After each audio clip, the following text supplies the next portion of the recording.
We're talking tonight with Larry Walters, privacy rights attorney, about these practices of following up with employees, actually having them trailed to see if they're really sick. This sounds absurd, Larry. Is this legal to do? Remember that the United States Constitution gives us a right of privacy, but that right of privacy does not apply to private employers. So to the extent that these are private companies who hire private detectives to spy on their employees, that's purely a matter of the employer-employee relationship. It's not a constitutional issue. You don't have a right to be free from that kind of surveillance so long as you're in a public place, so long as the investigator is not doing anything illegal.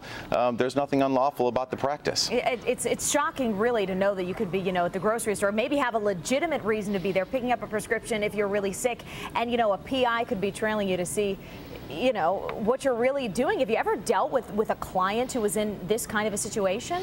Oh, sure. Private investigators are used all the time in legal cases, especially where somebody claims to be injured or claims to have an illness or disability. And the private investigator will trail that individual to see if they're out at the roller coasters or out having fun, to try to impeach their credibility when they go and take the stand at trial. So this is not a terribly unusual circumstance, but the practice of employers using private investigators where there is no claim yet, where it's just merely a sick day incident, that's a little bit unusual, but it's becoming more and more common as employers are trying to crack down on misuse of their benefits and as they're frankly trying to save money. It's an unfortunate situation, really, I guess, for both ends. We only have a few seconds. What kind of recourse does the employee have if he or she is legitimately ill and then they turn around and see someone behind them just trying to make sure? Well, if the employee feels that they have their rights violated or that the investigator did something wrong, they could sue the investigator or possibly claim a breach of the employment contract. Okay, Larry Walters, privacy rights attorney, thanks for your input.